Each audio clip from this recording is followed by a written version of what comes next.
Hello, everyone. Welcome to today's AAC Talks. AAC Talks is a series of virtual conversations where we invite art workers and institutions from around the world whose practice resonates with community oriented approaches. Today, we have artist Antonio Puri with us. Antonio's practice moves between painting, abstraction, and community. Born in India, working internationally, currently based in Bogota, and soon to be a proud nomad, his work carries threads of mysticism and identity, while also extending into collective gestures. Among these is Art4Barter, a project that unsettles the conventions of the art market by proposing exchange, reciprocity, and relation as alternatives to monetary value. Antonio is a dear friend. We met in Bogota during the Art Intensive Bogota that we organized this year in May.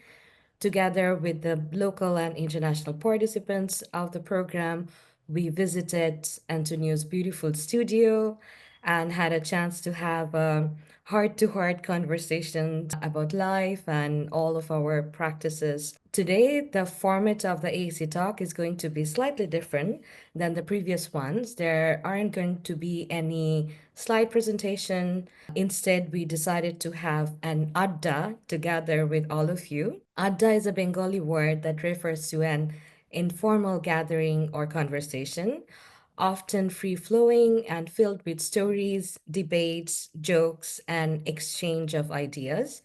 It's not just chatting in the casual sense. Adda carries cultural significance in Bengal as a social practice, usually taking place among friends, family, or intellectual circles in tea shops, living rooms, or street corners. It's seen as a space of community, intimacy, and intellectual exchange, sometimes even described as a mix of camaraderie, storytelling, and debate. Well, on that note, I would like to welcome Antonio to say a few words, and also I invite everyone else to join us to have Adda together with us. You are most welcome to raise your hand while we are conversing. We would truly appreciate your participation in the conversation. On that note, Antonio, do you want to share? Hi, Maz. Thank you so much. I'm so grateful that you included me in your Ada and become part of my water family, which you've taught me so many new concepts that I wasn't aware of before. And I'm truly grateful that you think I'm worthy of this. So thank you. Yeah, so I'm a visual artist. I personally don't like too many labels because my practice is to break down labels, not to create more labels. Because I feel in society, as human beings, we are so geared to discrimination in the legal sense, which means we discriminate between this and that. We create labels, and these labels sometimes put us in slots that you can't get out of. So, whether it's your nationality, your religion, your sexual preference, or your art practice, you're still being labeled. So, whether you say, I'm a painter, oh, he's just a painter. I'm a sculptor, oh, he's a sculptor. I'm a conceptual artist, oh, that's cool, he's a conceptual artist. So if I were to find a label for myself, it would be the one that I would like to break all labels, regardless whether it's about nationality, about religion, about art practice, about curating, about any of these things. I would like to imagine a world that can be free of labels.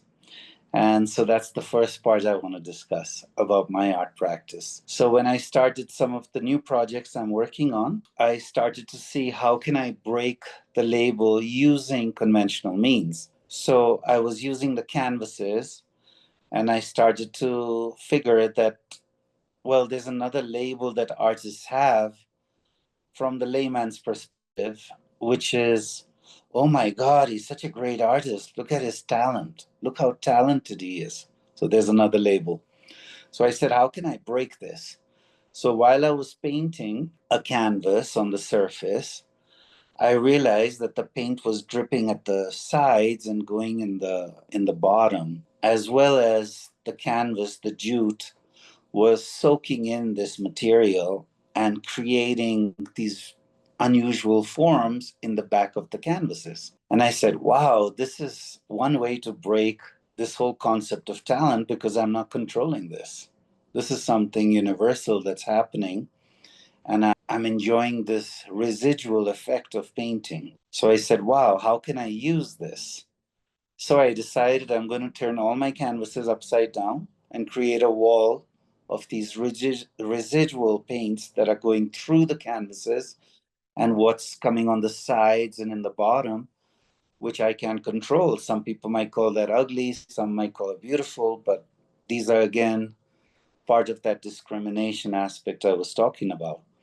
So if art truly transcends good and bad, time and space, then we must be able to accept the practice where we are out of control. Control, out of control, right?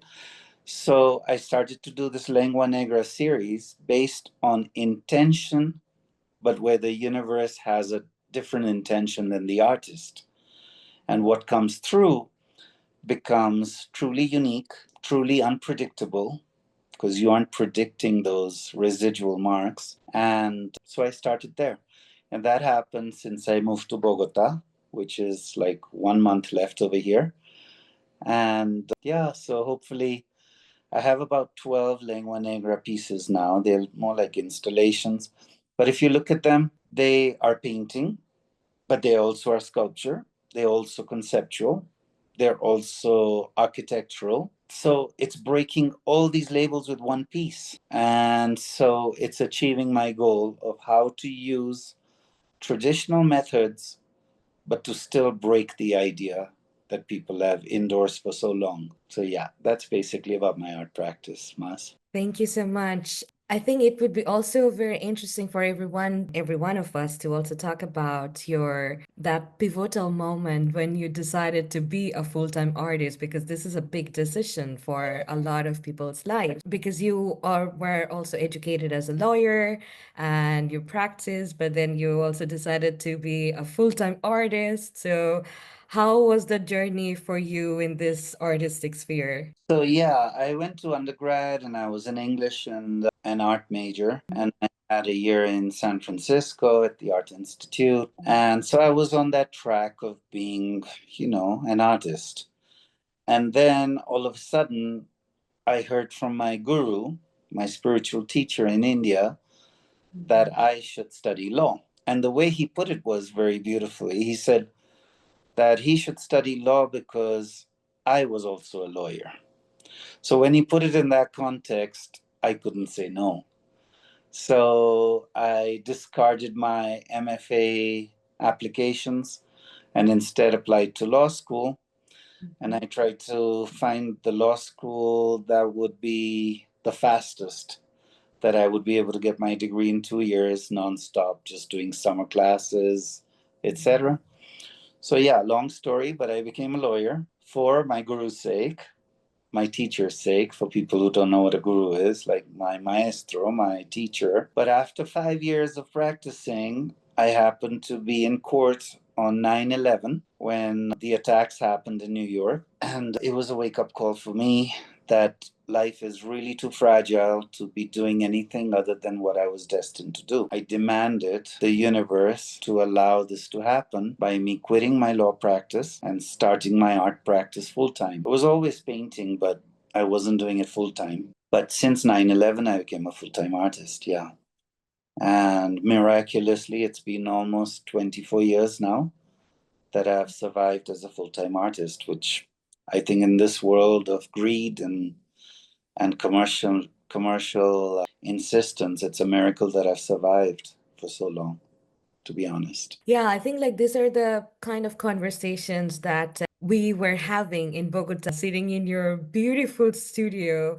For just to contextualize and paint a picture for everyone, it's a huge space. It's more like a post-industrial space, and it's a triple height, and it has this beautiful fireplace. It's not a typical fireplace. It's a gigantic metallic bowl where there are lots of sand and stones, and Antonio makes this ritual of making fire in that place, and we were all sitting around, yeah, around the fire, and we were having these beautiful conversations. And also when I invited Antonio to also talk about his practice, and he was asking me that, can I say what I want? And I said, of course, this is the whole point of organizing these talks and holding the space for all the artists and art workers. And then he was saying that, okay, I'm going to say what people think, but do not say.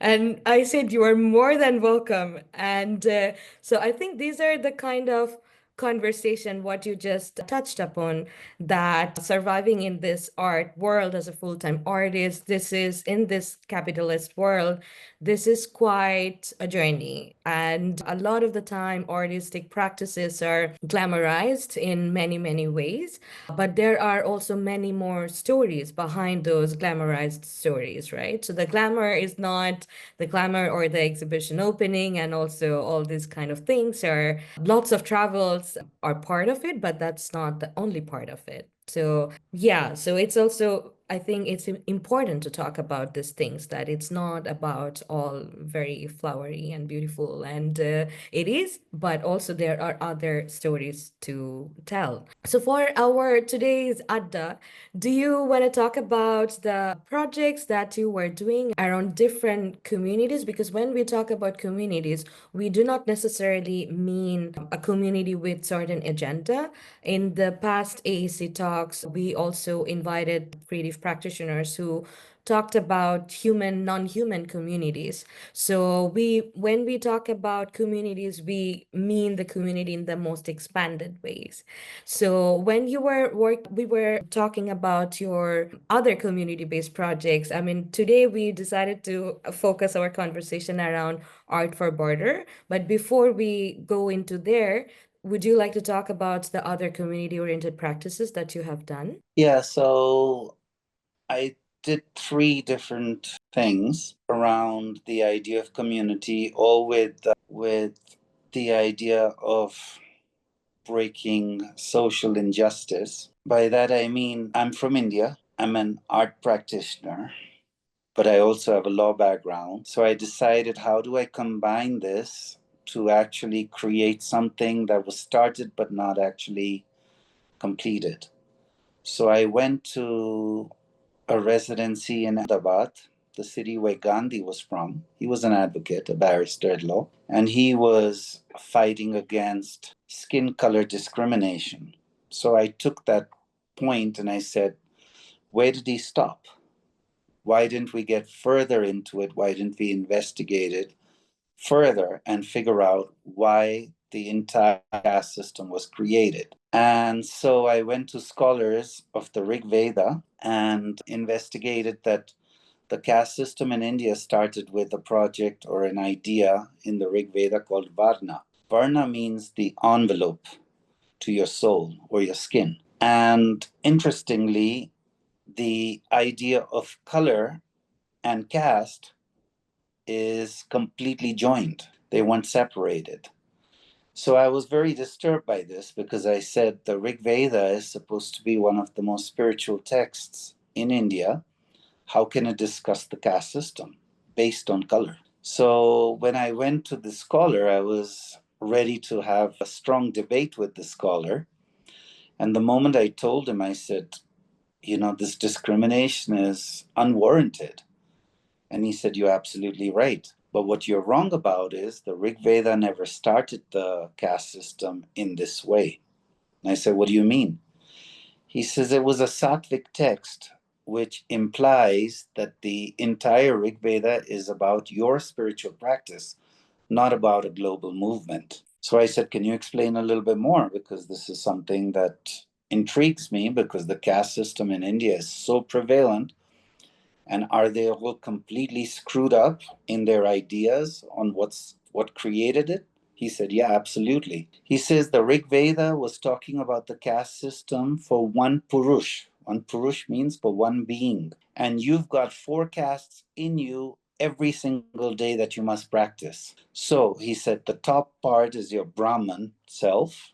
your spiritual practice. Every day you should dedicate 10% of your time into spiritual practice. The second is the warrior in you that goes out and fights every single day for your livelihood, for your family. The third is your sustenance, the third caste, which is the sustenance, that's your stomach.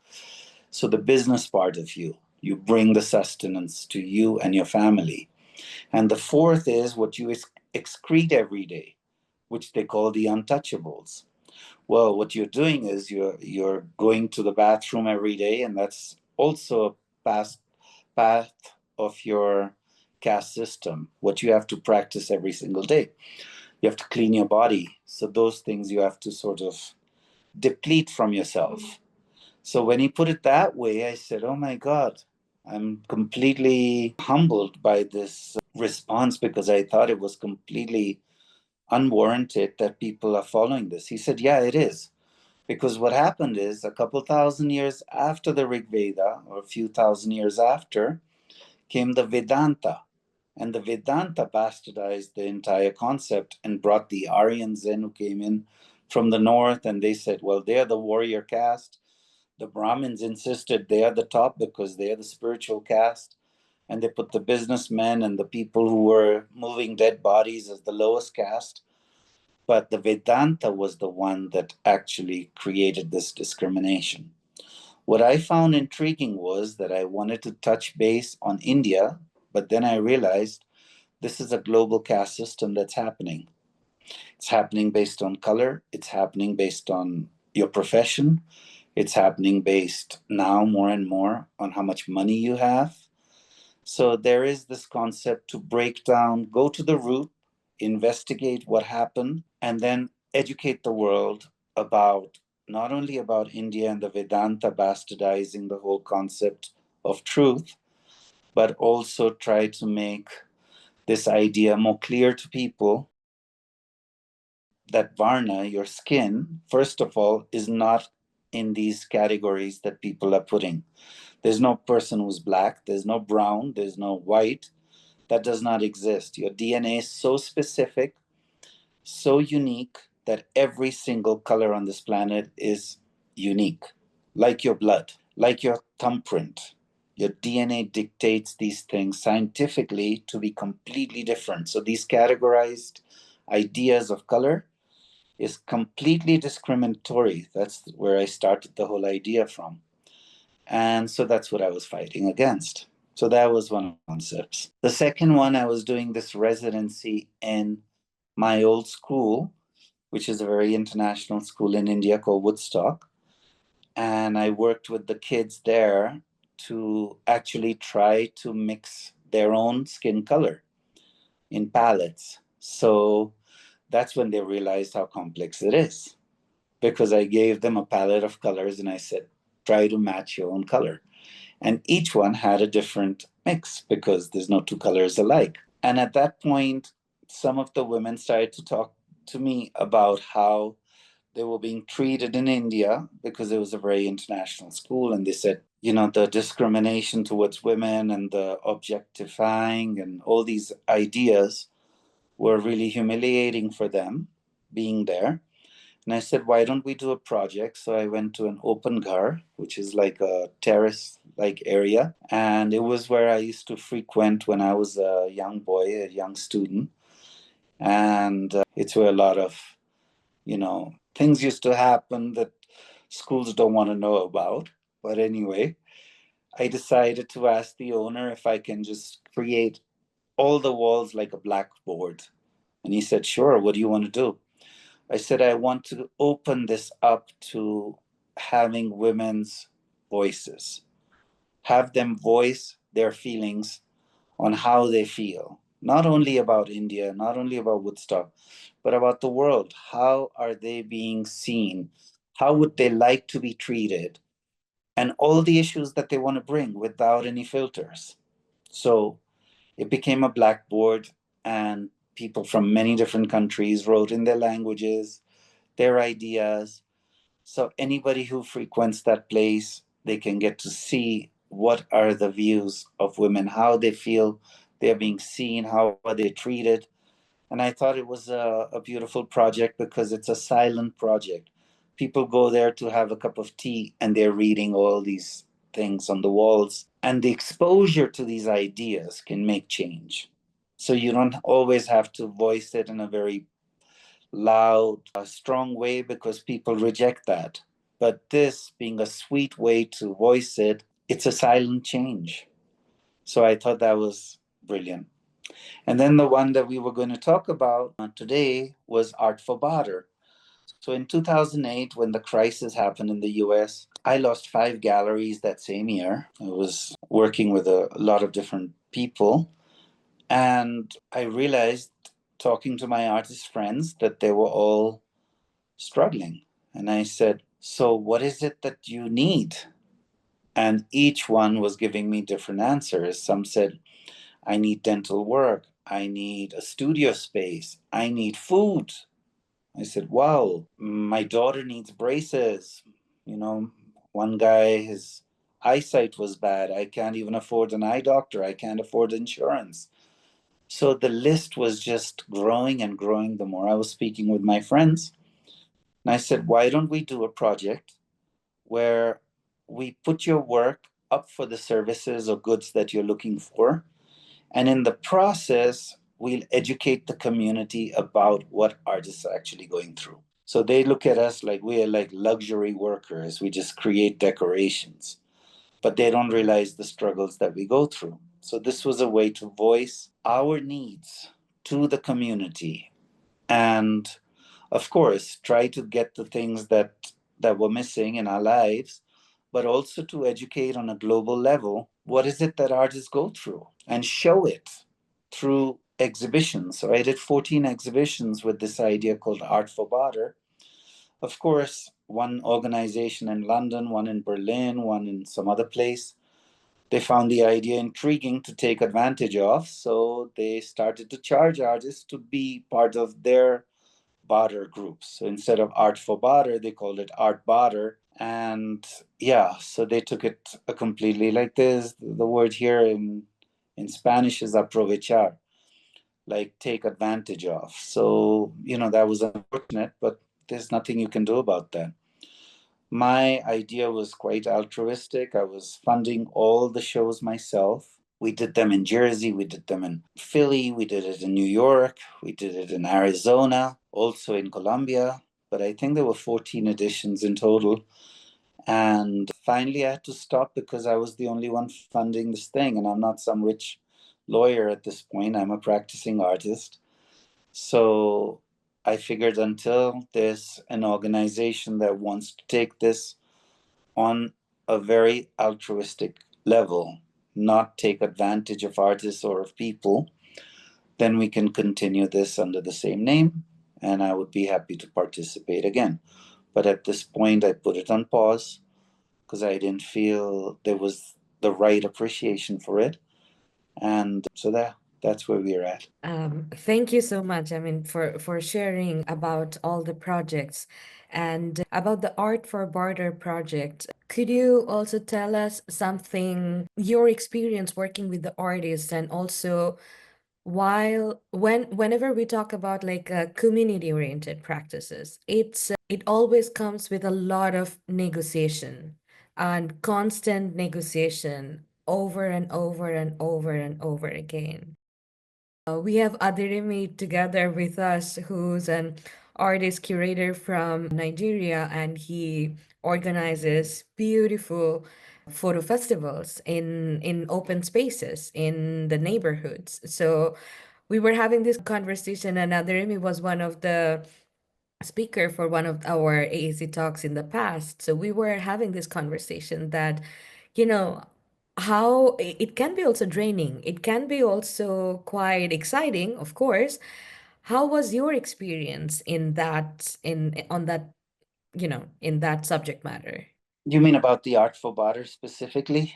Yes, like every time you had to organize the exhibition and you were basically self-organizing these exhibitions, and who were the artists, how were the conversations that you were having with the artists, and also how did the barter process went through? Okay, so in New York, well, They were in different places. But I had to negotiate with the owners of the galleries. There was Tamarind Art Gallery, there was Tree Art Gallery, there was a studio in a friend's apartment, a huge studio in Westbeth building, that's an artist building. So I had to negotiate with each of those places by giving one of my pieces for the time being that I would do the show. So not only was I helping the artists, I was trying to help the people that were giving me the spaces as well, and using my own work to do that. Yeah, lots of things happened. ABC News came over, BBC World News came over. So there was a lot of media. So a lot of these galleries started getting interested because everybody here wants to take advantage of somebody. It's just part of this thing called the human disease, and it's a shame. It really is. But regardless of what their motive was, the fact that I got the space, we got a lot of reviews. I mean, I have a box full of reviews and documents and stuff to organize to put this Art4Barter project in a good archives. I think Casa Tres Patios was trying to help me do that as well, but we never really got through the whole boxes because there's a lot of material. As far as the artists were concerned, yeah, they were grateful for a minute because they were getting their things. It became kind of humorous as well. There was a woman who's actually the granddaughter of Louise Nevelson, one of the most famous artists from New York, and she maybe half jokingly put list. So the way that it works is your work of art, there's a there's a paper next to your work of art which says what you would like, and then there's a list that says what people are willing to offer. And that way one piece can actually generate multiple interests. So how that works is, okay, this particular woman, she said she wants a husband for her piece. So so it became kind of, yeah, it became interesting. Like, because you can never predict what somebody's going to ask for. But then people offer different things, right? So imagine that I put a painting and I say, I want a studio space. But somebody really loves my paintings or really loves my work, and they can't afford a studio space for me because they don't have that much money either. But for example, they can clean houses. So they say, I'll offer you, so many times I can clean your house for this work. What I found interesting about Art4Barter was it was breaking down this hierarchy of who can afford art. Because with this barter system, you could actually break down, the rich, the poor, the middle class, all the stuff, because anybody can offer you anything. And so it takes this hierarchy, this labeling again of who's rich, who's worthy of collecting art, to making it available for everybody, right?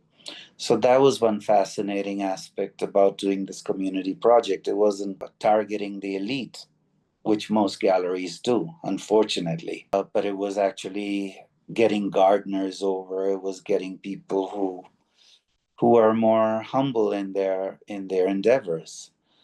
And I found that brilliant because for me, somebody who works with their hands is the closest to God. That's how my guru always used to say. It's a very Sikh concept as well. The Guru Nanak used to talk about that. Make your livelihood from your own hands. And I thought that's brilliant. So yeah, the hierarchy was breaking down. People were really enjoying the fact that it became a fun thing as well, because you could offer anything, the artist can accept or not. But here's what's really cool. For one piece, I could get 10 offers and I could actually create 10 different sales from other pieces that I have.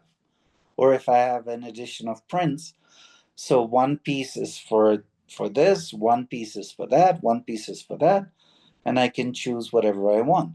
And then there becomes this negotiation between the artist and the person who's offering them. So all these new dialogues start to happen. So you get the community outreach like never before. You see, because in a gallery setting, the galleries are so pompous that they want to keep this exclusive relationship with their clients behind closed doors. There is no community outreach. It's all done just, it's just money transactions, but it's keeping the artist away because they're so worried that the artist might get to know this client and then, you know, you understand the rest. So yeah, this was breaking down a lot of those ideas, a lot of ideas. And I can understand that galleries need to protect their client list because artists are generally very selfish people. They really are. Here's where it comes to the point where I say what people think, but they don't say. But yeah, the artists, if you look at them, they hoard their clients, they hoard their galleries, they don't share. I thought lawyers were bad, but lawyers are super giving compared to artists. Artists do not give. They just want to, they're so scared to share. And so that was another reason to do the Art4Barter, be an inspiration to artists. Listen, start giving. There are artists who can afford to buy other artists' work. They don't. Why? So all these ideas came into my head that let's break down these problems between our communities and be an example. But I don't think it works that well. The human mind is so strong that the more you do, the more people say, oh, wow, that's a great project. Let's take advantage of him more. Let's do another one. Let's see what else you can give us. So it's about take, take, take. It's never about give. And according to Mother Teresa in Calcutta, she said something so beautiful. She said, I'm happy because I give more than I take. And I remembered that always. I said, the happiest people are those who give more than they take. And I'm right now sitting in a community which does not give. It's all about take, take, take. So it's not just this community, it's in general. I feel if we can become that example of giving, like you're giving these opportunities to artists, to the world in a way, you are happier than everybody else. So yeah, I'm talking too much. Why do you think that it is that instead of having that reciprocity or that circularity, instead of that, why do you think that in the art economy, what you referred that it's more about taking but not so much about giving? I think that depends on context to context, of course, but here we always talk about each individual's context and each individual's experience and each individual's perspective on different matters. So, why, in your opinion, because you also have a quite illustrative career, your work is in the collection of a lot of museums and big institutions. So, you have seen the art world from macro to the micro scale. So, in your experience, why do you think that tendencies exist actually in the art economy? I'm just putting the charger in so that it doesn't die in the middle of a No good problem. conversation, right? Or Yes. maybe it'd be a blessing for everybody if I don't. But why do I think people are like that? Or, yeah. Okay, so without going into that, because then it's going into some psychological thing that I have very little experience about. But let me give you an example. I was sitting in a friend's studio 15 years ago, and he had just finished this beautiful triptych, a huge painting, like 20 feet. And it was 8 feet by 20 feet. And it was just absolutely stunning. And I looked at that piece and I was sitting, and we probably just was sitting and observing his work for about a half an hour. And then after a long pause like that, just observing the art, which is, I feel, one of the best blessings to be an artist is to be able to have that observation, because the soul observes. The mind chatters, talks, talks, talks, but the soul observes. So you get that soulful moment during the day, and that is so brilliant. It's better than meditation. It's just so wow. So after that pause, he looks at me and he says, "You know what? If I wanted this piece, I couldn't afford it." He's the artist, right? And then we went back into a kind of a pause. After like 5, 10 minutes, I looked at him and I said, "You know what? I can't afford my own work either." Imagine. I mean, imagine what what you're saying as an artist, that you can't afford your own work. If you had to go out and try to buy that piece, you couldn't buy it. So he looked at me and he said, "Yeah, it's true. That's crazy, right?" I said, "Yeah." And then after another 15 minutes of pause, I looked at him and I said, "But I can afford your work and you can afford mine." He said, "How?" I said, "You write me a check for yours, I'll write you a check for mine. And by the time it clears yours, mine will clear mine. And we'll both be able to afford each other's work." It was kind of a funny thing, but we ended up trading that work. His big triptych is in my collection, and my first Lengua Negra piece was in his collection till he donated it. But yeah, it was fascinating to see how this aspect is part of artists' lives. On that same very day, I told him, I said, "You know what? Artists are selfish people. They are. Why don't we break that chain? Every single time that you sell a painting, spend 10% finding an artist who needs help, buy their work." How many artists go and buy your work? Hardly. I mean, it's like 1 in a million probably. It's just not done. This, like I said, they're selfish. So from that day on, every single sale I made, I went and took 10% and bought somebody else's work, so that the next artist wouldn't say that no artist has ever supported me, right? Even if it's a small support, it's a gesture to give back. It's a good karmic practice. I mean, if I can live on 10, I can live on 9. 10% of your income's not going to kill you.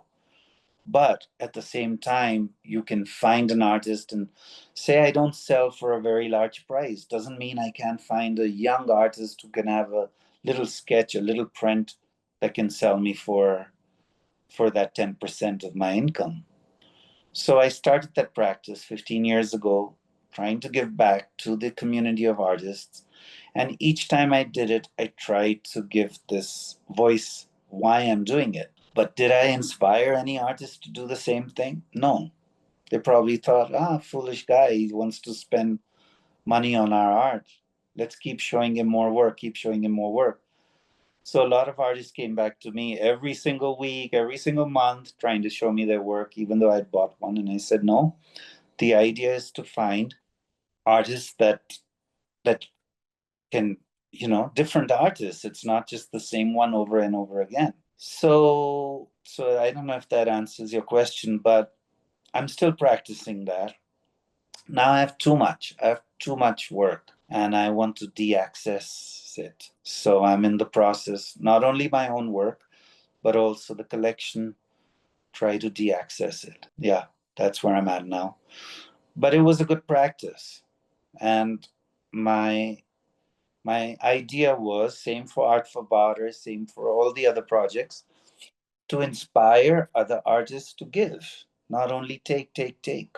So, I always felt teach by example, not by words, but I don't think I was very successful. So that goes back to human psyche. We just about, we're just takers. And there's not that many Mother Teresas in the world who want to give, give, give, unfortunately. Yeah. Yeah, I mean, it answers like yes and no, and but I think also the issue for me, how I see it, it's in the system, it's in the art economy. So that's why I was talking about the art economy itself, like the global art economy. Any art worker, whoever is part of this ecosystem, it's always a mode of hustle. It's always a mode of, like putting themselves out there. And the whole system, who are the collectors or who has the opportunity to support the system, are quite extractivist. So I think that general tendency also seeps into the art economy in general, no matter if it's Berlin or Bangladesh or Bogota or wherever. So I think in my opinion, it's this like very extractivist, like capitalistic mindset that actually creates this human disease, as you said. So I think because the ecosystem is not really well balanced, the artistic production, like it is not also well supported. And anyone who is working as an organizer, they know that what length they have to go through to realize those projects that they are so passionate about. They're community oriented, they're, brings a lot of value for a lot of people. But I think the system, it actually holds, I don't know, somehow maybe provokes this kind of human disease that how you said that. But I would also like to ask, like, what's everyone else in our together with us, what is your opinion, what do you think? Because it's what I was talking about in the beginning, that the idea is to have this adda. That I know Gabriela is from Brazil, she's a curator. Catherine, she is an artist and she is from Australia. Aderemi is from Nigeria, he is an artist curator. And Rania is an artist from Tunisia, currently based in Belgium. And so, in your context, in your experience, in whichever, I don't know, career state you are in your artistic practice, what what do you think and how it can be changed? I mean, like, think we can think many things, but also in your opinion, how do you think this can be changed? If I can ask Aderemi, because he has been working on creating this local ecosystem, and one of his project is about also no more white money. So, because a lot of the institution, I mean, a lot of the art ecosystems from the global south are dependent on Western grant system or sponsorship. But in along the line, while doing that, a lot of local voices gets unheard, and it's a very problematic dynamics that we all are aware of. So, since you were working on this at the Remy, that creating this local ecosystem of supporting the local projects and the artists and the art workers, what is your experience in this subject matter? Well, thank you. Thank you, Antonio, for your beautiful, beautiful, beautiful experience that you've shared with us. I've learned quite a lot, and I think that to answer the question Mas just asked, I think I would just say that Antonio has given the best answer ever. And of course, I have nothing Adaremi, sorry, the network is breaking. for me, you know, is reality of our existence, and Adaremi, sorry, can I interrupt um, you? We cannot hear if anything. invest in yourself, like when he said that, can you hear me? Yes. Yes, now we can hear you, but we did not understand anything the because of the connection. Would you mind repeating what you said? Wow. What about now? Can you Yes, hear now me? it's very good. Yes, it's very clear now. I was just saying that, great, great. So when Antonio was talking about his project, Art4Barter, and he was giving his work to the galleries, to be able to this project, I was just shaking my head like, well, all they want to do is to exploit, you know, not even embracing this lofty idea that, wow, okay, we're going to give our space for this beautiful idea to take place without taking anything. It's just one off exhibition, for God's sake. It's going to bring attention to their space, and also more artists and alternative audience to their space. Still, they want to exploit the artists that actually came up with the initiative.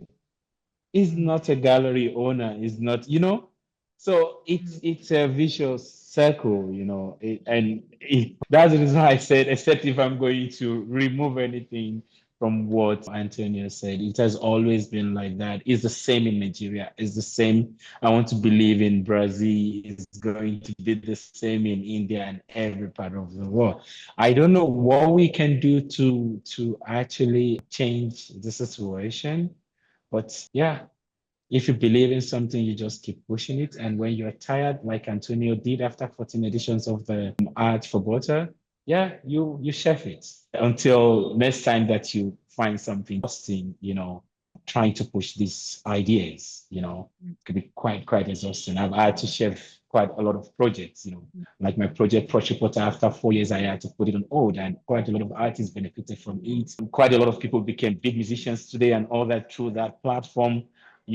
Quite a lot of them have gone out to publish their poetry books and all that. And when there is a literary gathering, they call these writers, they call these artists. Nobody remember that Aderemi actually was the one that gave them voice for 4 years, was the one that created platform on which they met these artists, you know. So imagine if Antonio would not his own proper platform. So just after the project, he just will go back to his small studio and that's it. It ends the whole thing and he will come up with another idea and then he will be exploited by a group, by the community, which quote and unquote is a group of artists that will participate in the project. And when the project ended and that's it, nobody will come to him anymore. So I feel your pain, Antonio. I feel it so much. And I was just laughing and shaking my head while you were, because I can actually reckon with all of these traces and behavior. And yeah, yeah. Thank you. Thank you. Yeah, I think it's also pushes the creative practitioners towards burnout that you have done it for 14 editions with your passion, nothing but passion and self-organizing this, I don't know, this actually leads to a huge level of burnout to any creative practitioner. So it is, yeah, and this is a reality that you experience, Antonio, you experience, Aderemi. We all had experienced in our, yeah, we had a fair share of this burnout situation in our career, I believe. And anyone else would like to add anything or share anything? Yes, it's a pleasure to listen to your trajectory and your work and your initiatives. And thank you for your work and for trying to, or trying no, but effectively making some change, which is a challenge in the system that we live. I think that something that I try to do in my practice as a curator that lives and works currently in Brazil, or mostly in Brazil, is to include and mix artists that are beginning or in the middle of their career with long trajectory artists, in this way to create a dialogue between them, because usually it's hard here in Brazil for you to get to the galleries and get to the museums and live from your work in this system. And by doing this, I think it takes the hand and say, okay, we are more equal than what it seems like, because despite our experiences, all these voices are interesting in such and such different curatorial concepts that make sense to have them included. Also to collaborate with other cultural practitioners and producers and scientists. And I think the interdisciplinary and the transdisciplinary and breaking the boundaries between disciplines and making projects that include different practitioners and researchers to dialogue about the contemporary emergencies and critical situations is also something that can provoke some change or to think about possible changes. So that's what I try to do from my side. I was trying to live as an artist. I did for 10 years. And then it was very hard for me because I've been curating for 15 years now. And it's also a struggle, and teaching and doing many things at the same time. So, and yes, in the beginning, when I started showing my work, I work with all the different languages and supports and mediums, and everybody was asking me, what do you do? Are you a sculptor? Are you a painter? Are you a photographer? And I was saying, it depends. It depends what I would like to talk about and in what material and who I would like to reach. So I really, your talk really resonates with my research and my practice and my views and values. So thank you so much. Thank you. Thank you, Gabriela. Anyone else would like to share anything? I have a question. Yes. Well, a couple of things before I get to the question. I think certainly like out here in Australia, I feel everything's very like the art market, and that is quite slow comparatively to some of the other art markets around the globe. With that being said, with the technology and globalization, it's made some networks and pathways easier and more opened up and stuff. But the thing I would say in Australia in particular, one thing I'm noticing is the way people are just in automatic mode, and they, as a result, they're sort of very numb. They don't think as critically, or people aren't questioning things as much, and they're just, people aren't. And COVID was a good example of this. COVID really showed that people aren't tapped into themselves and the environment around them. So then they're just not feeling as deeply. And then likewise, when they come to viewing art in that, there's a few elements in that the galleries in that have to a degree made it so this invisible barrier of making it so like it's for the normal person or average person, they just can't necessarily relate to it or gauge the message and meaning. So there's access in terms of how we like actually going to the different exhibitions and stuff and installations, but access in terms of them connecting with the work and actually understanding it.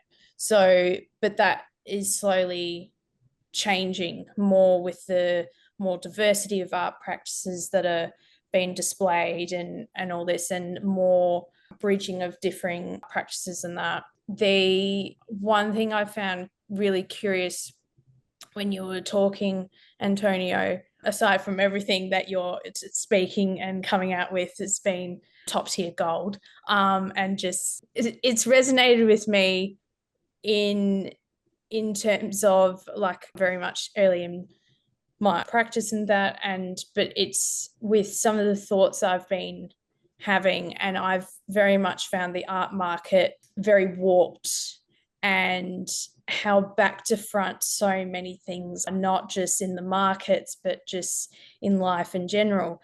And I thought this when I was finishing year 11 and 12 at school, but it was people's stereotypical perceptions of art and what it's actually about is very one-dimensional. And I remember when I was doing the diversity of subjects, and then when you're telling people and when you've been asked, and then you say art, like, oh, that's your easiest subject and all this. And I actually looked at my art teacher, who I'm still in contact with, and I'm very blessed to have her and have been taught by her.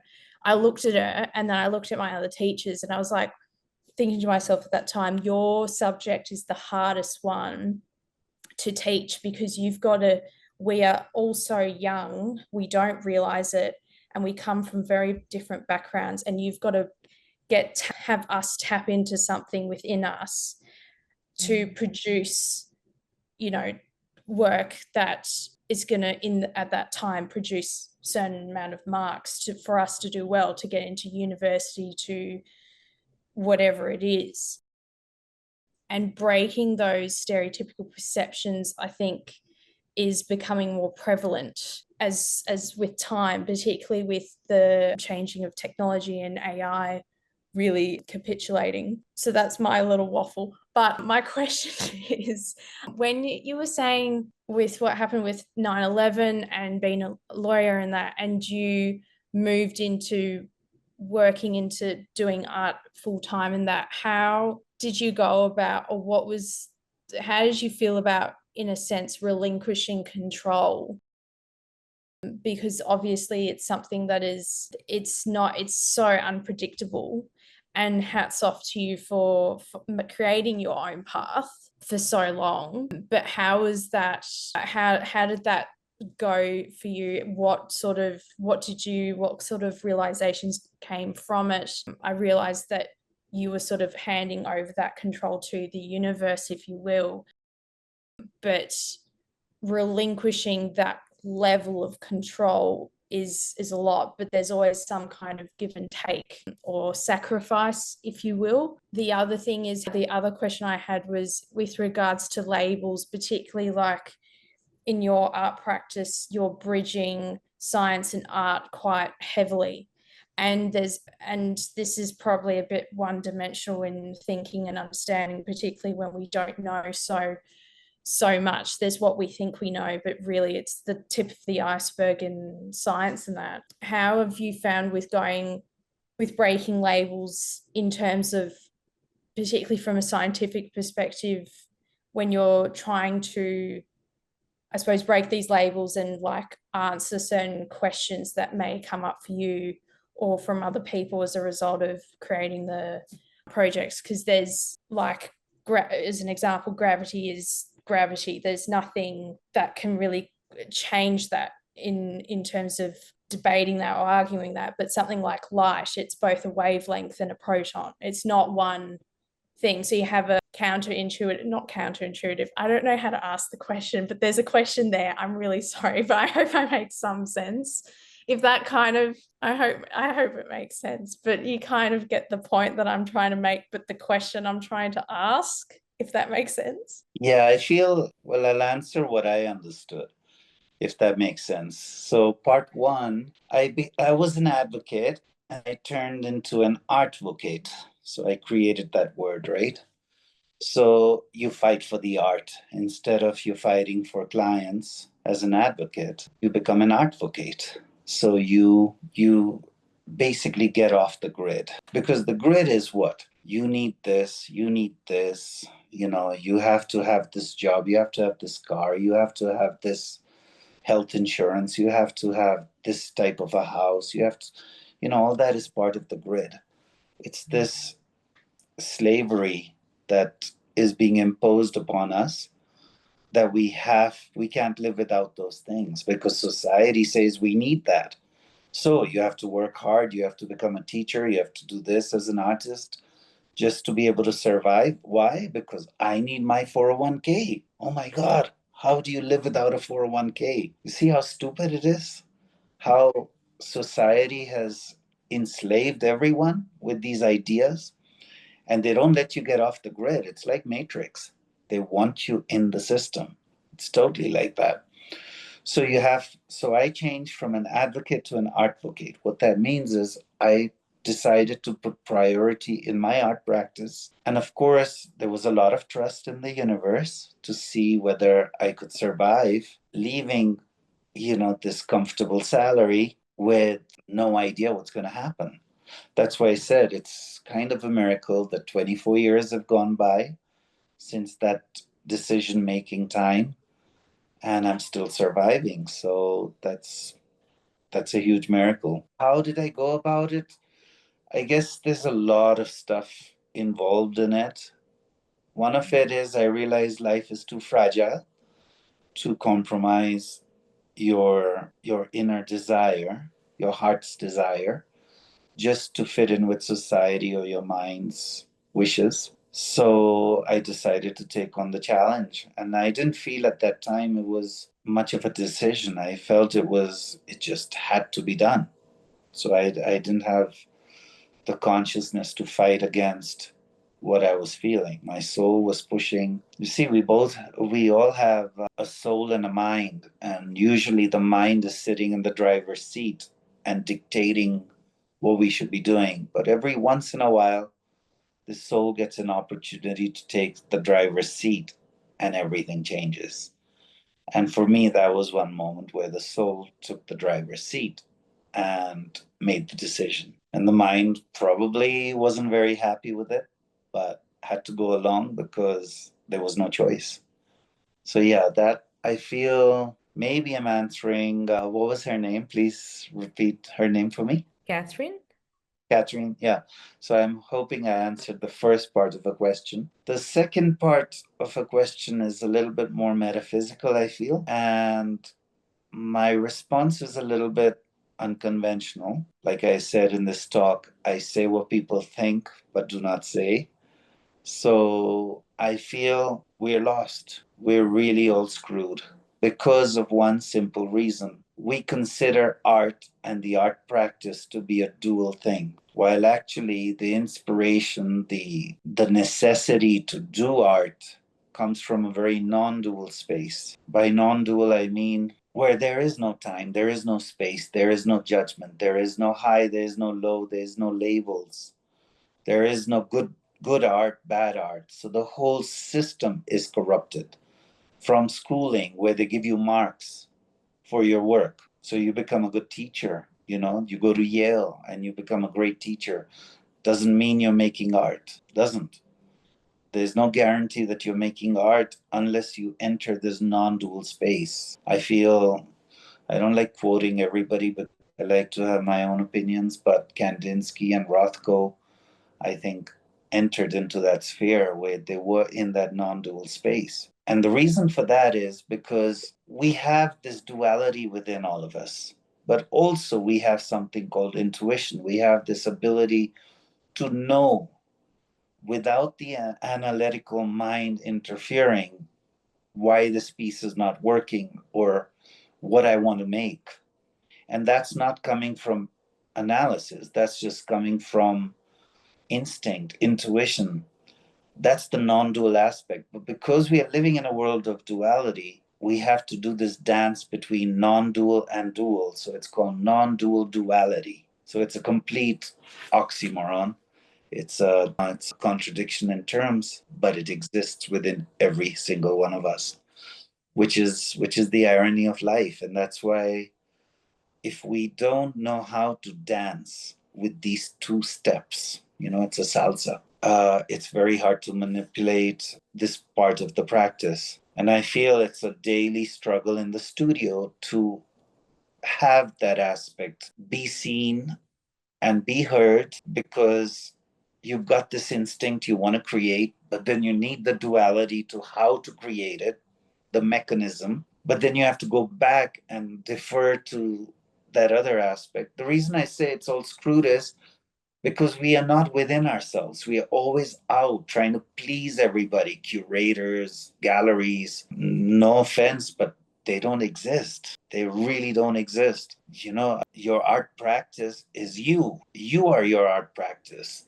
And if you can delve into that aspect of your non-dual self and break the labels down there, that you don't care what anybody thinks. You don't give a rat's ass about what anybody thinks.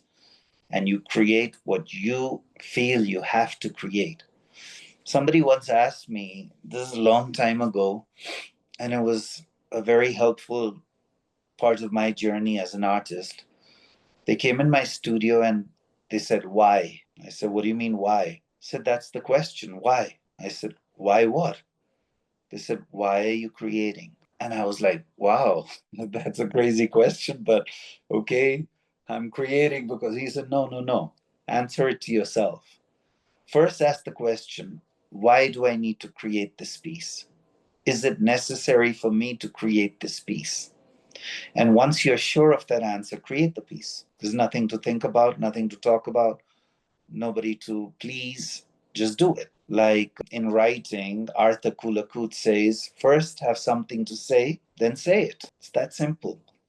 And it's the same with art.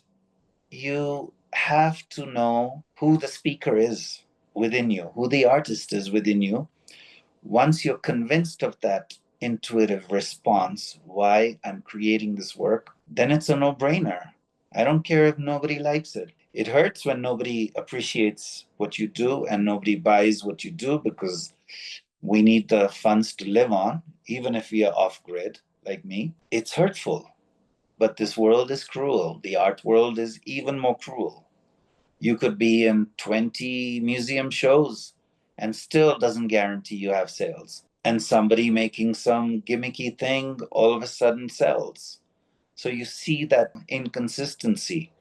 in the art market.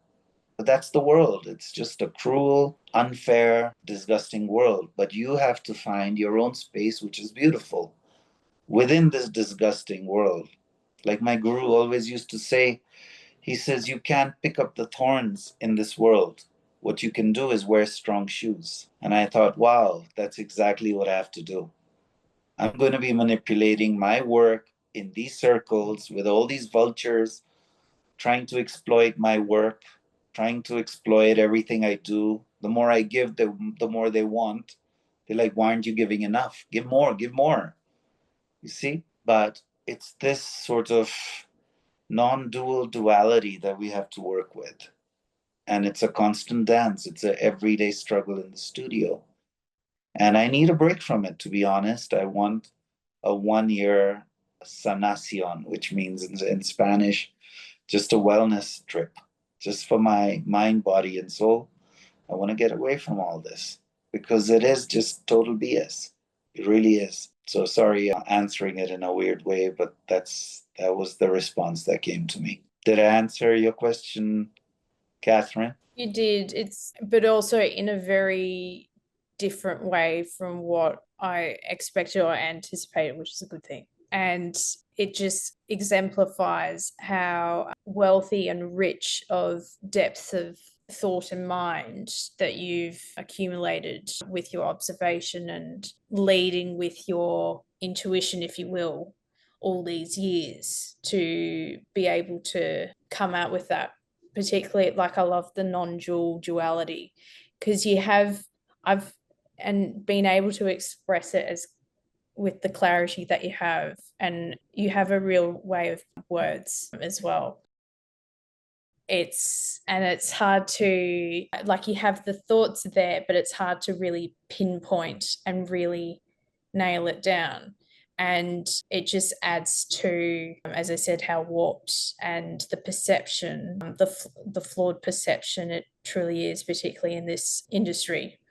And it is changing, but the crux of it and the foundations of it hasn't changed really at all throughout the centuries. It's just expanded a bit and has been given different names and that. And yeah, no, thank you for answering both those questions. Sorry that the second one in particular wasn't as clear, but your answers were helpful to me. I hope it was helpful for others. Thank you so much. Well, thank Hello. you. Yeah, Adirami. Yes, thank you so much. Yeah, wow. It's been an interesting moment with you, Anthony. You know, all the question and answers and all that. I find it quite interesting. But I want to touch on something. When you talk about, because the reason why I want to ask this question, I just want to lay the foundation, is the fact that I'm a Sufist. And when you talk about your guru telling you that you have to study law, and then you accepted and you went ahead to study that and you become a lawyer and you practice for a few years before that this is not what you want to continue to do with the rest of your life. And at that point, what I heard actually was that you didn't go back to your guru to say that, look, I'm going to start being a lawyer. You just followed your art. You followed your passion. You just decided to become an artist. So what changed? What shifted in your master follow process that you usually would follow in the past, that at this point you didn't go back to that, you just followed your art? What changed? I just want to know, because I'm also a very radical person in terms of when it comes to these master thing, sometimes say. So that's the reason why I'm asking the question. My friend, if I understood, because the connection was kind of going in and out, so some of the words came through, some didn't, but if I understood correctly, I'm done. That's the question. Maz, did you get that? I think Adirami said that he's done asking the question. So, but I think you can continue answering so far what you catch. Some of the words came through, some did not. Would you like to answer that, or do you want Adirami to ask again? No, I think I got the question. Okay. Like, what changed between me becoming a lawyer and becoming an artist? So, when my guru gave me the instructions, he said that I should study law. So, being an advocate, he didn't say I should practice law for the rest of my life. He said I should study law just like him. And I did become a lawyer just like him. And I did my part of my dharma. Dharma means my spiritual duty to my teacher. And then I realized that now that part is done, I have to be who I was born to be. And that is to get out of the system, maybe meditate through my art. And that's how it's been for the last 24 years. I feel my art practice is more like a meditative, contemplative practice that's just between me, myself, and I. People who've come in and shared with me, they're part of my journey, but they're not part of my art practice. The part of my art practice is really a spiritual practice for me, and it's where I don't let anybody in, other than my guru because he's in there anyway. But anybody else, I don't let in. Which means that if somebody says to me, "Oh, why are you painting with so many grays?" That won't sell. That happened with a major dealer in New York telling me that he compared it with Kiefer. He said, "Kiefer does gray better than anyone. You shouldn't be painting with gray." And I said, "I paint with whatever color I have and whatever color I want to, not because it sells or it doesn't sell." So what I'm saying is when you're in your art practice, you can't hear anybody else. You can't allow anybody else in there. And so I feel I'm still consistent with my guru's teachings because for me it's about my work entering into that non-dual space and while living in duality. So it's that dance. Can I every day escape into that non dual, meditative, contemplative, timeless space and still come back and act normal in the duality space? So yeah, that's really how I see it. I'm not sure I answered it, but yeah. Did I answer it? Did I answer his question? Yes. I think you actually answered the question. Thanks so much for the answer that you gave. It's yeah, because it's sometimes when you master. Can you hear me? Yeah, Yeah, on and going yeah, in on and and off. Hello? Yes. Can yeah. Wow, I turn off the video so that you can hear me, but still, it's still. I'm sorry about the net. That's the network actually.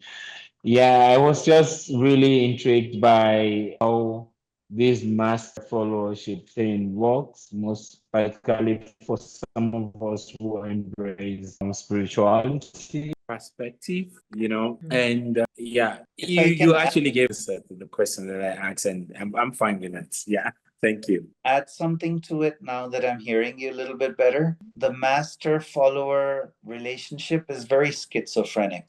The reason I say that is because, in truth, in a non dual state, the master and the follower are one. So there is no hierarchy between the master and follower.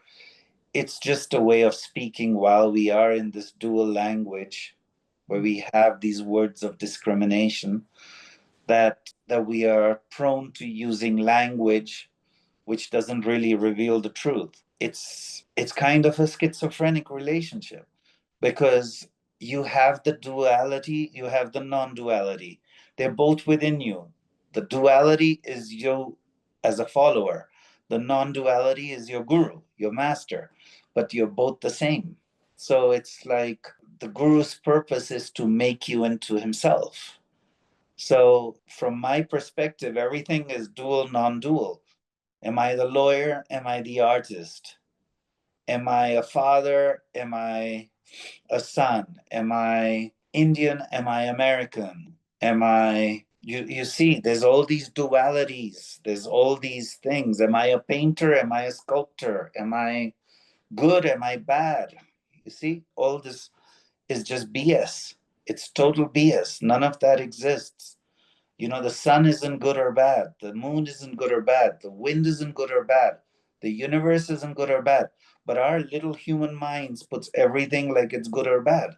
Oh, that's a good work of art. Who the hell are you to comment on a work of art that's being created by a non-dual being within you? Who the hell has the right to judge anybody on their art, imagine, in their art practice? It's total bullshit. The inception of bullshit starts with judgment, with discrimination. And that's what's happening. That's why I say this entire world, especially the art world, is just corrupted. It's a disease. And they're so into the duality, they don't even know that the non-duality exists. So they are talking about art without knowing the artist. It's just total conflict of interest. You see, because there's no way that you can judge the artist within anyone. There's no way. I don't care. There's no teachers in art. It's something that just comes from that non-dual space. And everyone has that non-dual space. Everyone has that artist. Everyone has that teacher.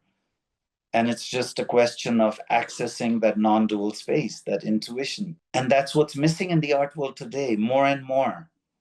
You know, there was this show at LACMA called Spirituality in Art, and they were talking about all the inspiration of the abstractionists using meditation in their practice, talking about Jung and talking about Taoism, talking about Buddhism, talking about different inspirations that these abstractionists had. And there's a nice Bible on this called Spirituality in the Arts. If you can get your hand on this book, it's a beautiful treasure to have. I had it for a minute and I can't find that book anymore. But yeah, it really reveals why we are artists and where that inspiration, that unified consciousness is coming from. But words don't do it justice. You have to access that non-dual space. That's the only way. And the art world doesn't allow you to, because they want you to become more like lawyers. They're killing the art. They want you to advocate. What is it that your practice is? Explain yourself. Give your reasoning. These are words from law. What's your legal reasoning? You see? So they're trying to be lawyers in art. That's what the art practice has become now. It's become corrupted. And where's the non-dual, essence? It's gone. And it's not valued. They say, oh, that's emotion. We don't consider emotions art anymore. We need your concept. We need you to explain. But the concept of law, which says res ipsa loquitur, which means the thing speaks for itself, that's missing in art. Let the thing speak for itself. There's no words necessary. You look at a picture and you feel it, and that's it. It's so simple. But that simplicity is not selling. They want PhDs in art now. They want all this corrupted values to put you more in the grid so you can't be an artist. You become one of their system. You become a lawyer in the arts. So you want to be free from that. You have to fight against it. You have to fight against any ideas of duality that are crushing your non-dual self. And your non-dual self is the artist, the guru, the master, the mastermind behind all this. The entire show, the dreamer, that's who's sitting within us. But we are accessing this other part, which is part of the matrix, part of the grid, part of this enslaving aspect within us. And not only are we enslaving others with our ideas, we're enslaving ourselves. We're killing ourselves through this. So I'm fighting against that any way I can. So the less you think, the more you feel. And that's what art really should be about, is break down this idea of what others want, what others feel, what others think, and go into yourself and access that non-dual aspect and create from there. That's it. So I'm not sure I'm answering your question or just blabbering, but forgive me if I'm talking too much. I think you could not answer it more beautifully and more constructively and more spiritually and more emotionally. So thank you. Thank you so much. I'm having flashback of all the moments that we get to of our conversations in Bogota, and I'm just realizing now that how much I have missed it. And I'm so glad that we had this space in this virtual space to kind of resume these conversations again about art, life, our spiritual practices, and our us basically. I just wanted to say that Gabriela raised her hand, and sorry, I did not say anything because I did not want to interrupt Antonio. Would you like to unmute yourself and share, Gabriela? Yes, it's very quickly because I'm attending my master's degree now. So it really resonates to me because I'm having to explain methodologically things that I do by instinct, and it's been very hard for me. I was feeling very bad yesterday about that, and I'm defending my qualification on Tuesday. So thanks so much for your words. It suits me. No, thank you so much for sharing. Yeah, it's a problem. It really is a problem. Like I said, everyone wants to become doctors of art now, and they're really trying to make you into lawyers, artists into lawyers. I'm a lawyer turned into an artist, so I can see the problem with the reasoning and how the art world is devolving. It's not evolving, it's going backwards, totally backwards. So we think we're so progressive, but actually we're going backwards completely, with the art. So yeah, it's a shame, but as long as we within ourselves have that link, that's all that matters. You don't have to prove anything to anybody. You don't have to be right according to the world. Yeah. But thank you so much for sharing. I appreciate that. Rania has a question. Okay. So thank you so much. All what you said is like still resonating and I'm trying to process it, but it's so beautiful. I have a question about something that I live daily almost, especially in school. For example, how can I be part of helping to collapse these labels? Because the thing that I live is that, for example, pronouns, question, do you think this is like labeling or not? Because I cannot make up my mind about this point. Yeah. Like, when I answer, is it helping or like labeling even more? And yeah, this is the question that I have. And also like about the project that I'm now like developing at the moment. Regarding this point, it's not the main point, but it's one of them, is that I found even, for example, in creating machinic pornography, regarding this point, like this aspect, I don't know if you have any thoughts about this. So yeah, 2 questions. To be honest, I didn't understand the questions totally. One is about, in the process of breaking the labels, are you creating a label? Is that one of them? Yes, by answering about pronouns, for example. Okay, so I don't know how to answer your question directly, but I'll tell you what I did as a project once. I had a show at Penn State, that's a university in the States, and the show was called I Am. Okay? Just I Am. Yo soy. I am. And it came from a Vedic concept of Aham Brahmasmi, which means I am that. So it doesn't label who you are, but it just gives you that experience, that talking about how you want to release all the other labels that come after that. I am a father. I am an artist. So what I did was, for that project, I asked 20 of my friends or colleagues or people to tell me who I am. So the first one I asked was my son, and he says, "You're my father." So I got a label, I got father. Then I asked an art critic in India, I said, "Who am I?" And she said, "You're a narcissist."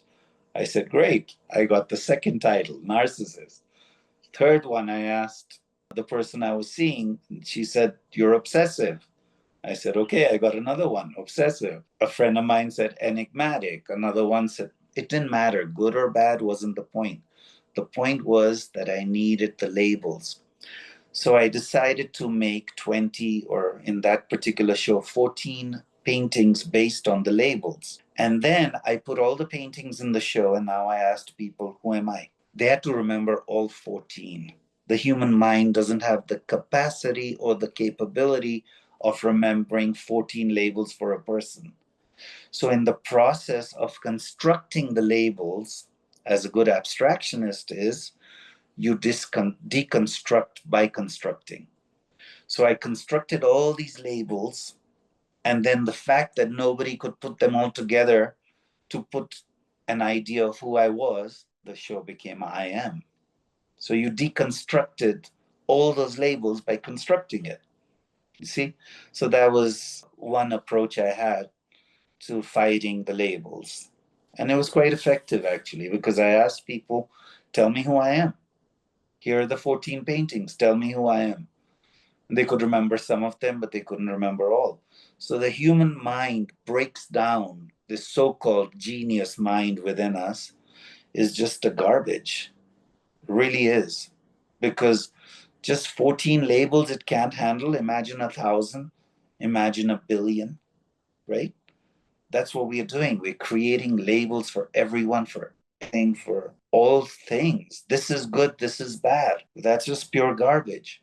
So that was one approach I had to breaking down the labels. What was the second question? It was that this project that I'm in the early stages of developing it. It has like this like realm of thoughts and about gender specifically. And the only thing that I could think of is this exploring this machine pornography.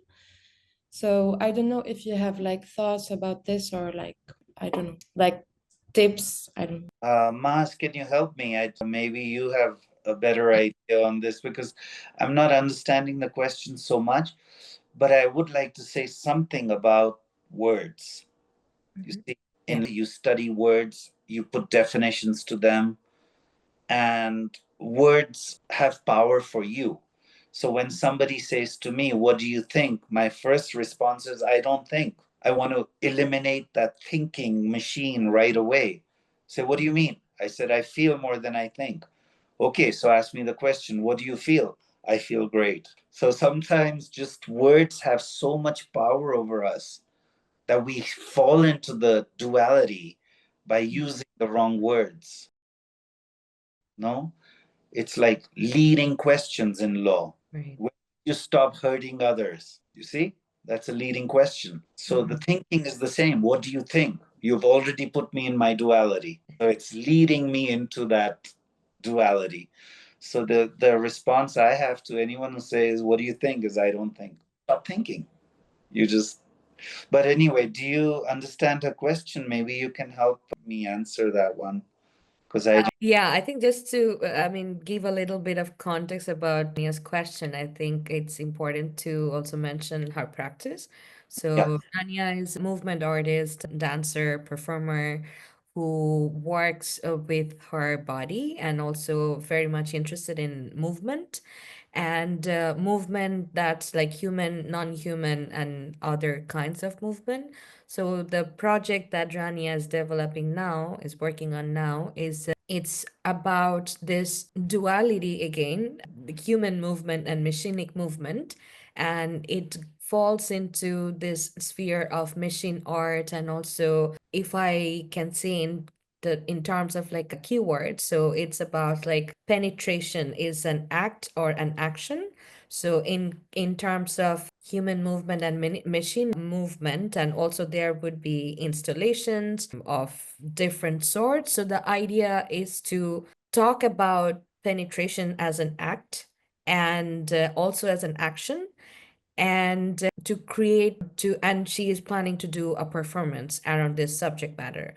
But when she talks about penetration, our mind goes into the sexual connotation of it.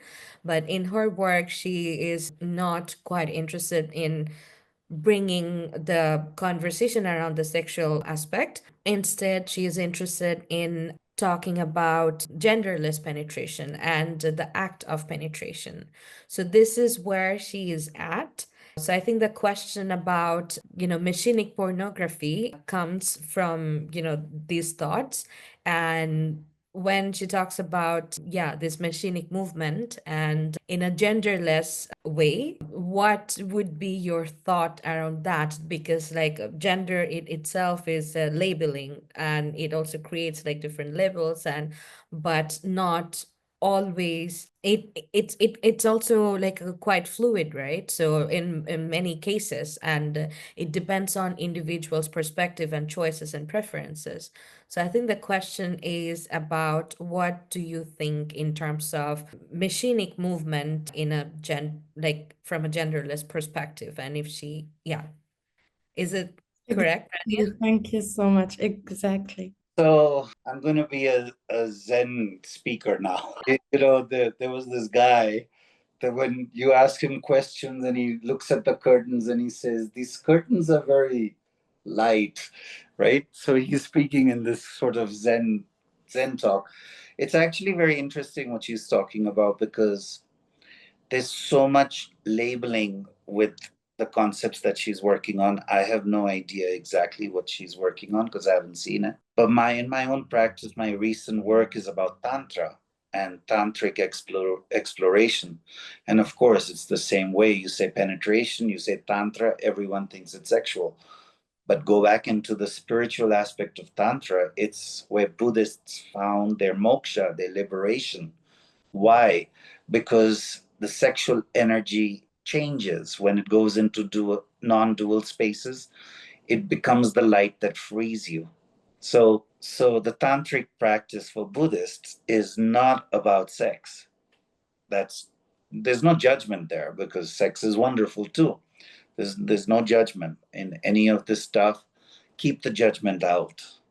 Art needs no judgment. So whatever anyone practices is beautiful. But yeah, it's fighting that label again with my tantric works, where I'm doing a whole series on tantric exploration. I think I sent you a draft of a catalog that I was working on, right? Yeah. So I'm close to finishing that project.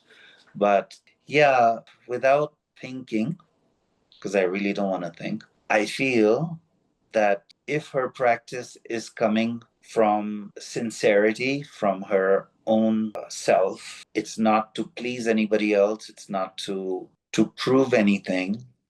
It's because she has this intuition to reveal this project. I feel it's brilliant.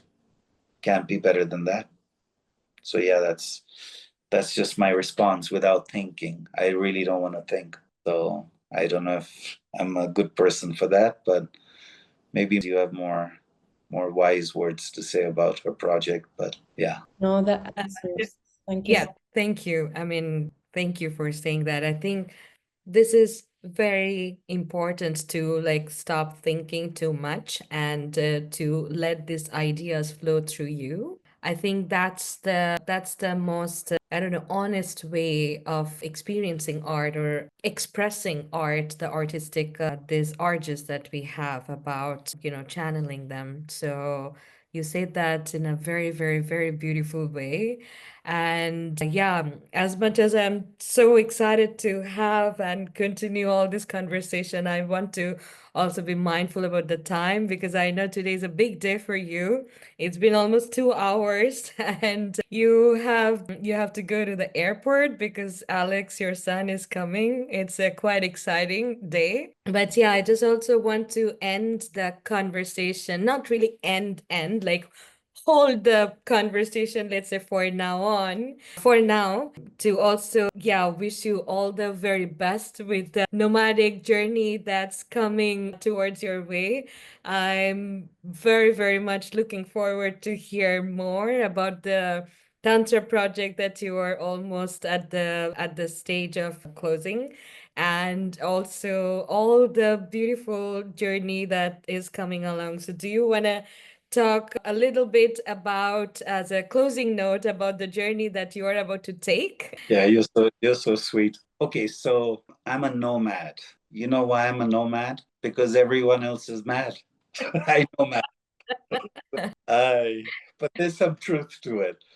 I feel we all looking for home, we all looking for identity, and our home is not here. Our identity is not here. Our nationalistic ideas of identity are completely corrupted as well. Our soul and non-dual self is so free that I've decided not to own anything, because you can't own anything. You're renting this body and then you want to own this and you want to own that. So that's why I said I'm in a process of de-accessing what I have and to be a traveler, because that's what I am here. I'm a visitor, I'm a traveler. I like to see people. I like to disconnect from this BS of the art world for a little while. I have a lot to de-access from my collection, but that can wait.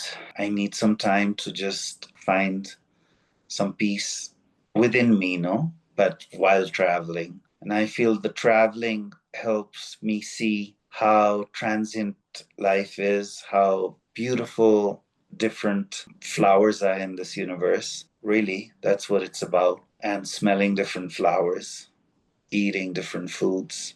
I'm vegan, so it would be limited to that. But yeah, I feel this journey is really important. It's an outer journey, supposedly, but I feel I'm seeing it like an inner journey where I want to meditate every day. I want to go to Kochi and get an Ayurvedic Panchakarma treatment. I want to go to the gym. I want to do yoga. I want to walk and see people. I want to see different things on the outside, which I know are not on the inside exactly, or maybe they are. Guru Nanak, someone that I feel says things very succinctly and beautifully, once said, "Andar bahar eko jano." In Punjabi, that means know the outside and the inside to be the same. So maybe I'm on that journey. I'm on that journey to see the outside and the inside as the same. So yeah, that's basically my closing note on my nomad travel. Thank you so much. Thank you so very much for this adda, for this, sharing this time together with all of us.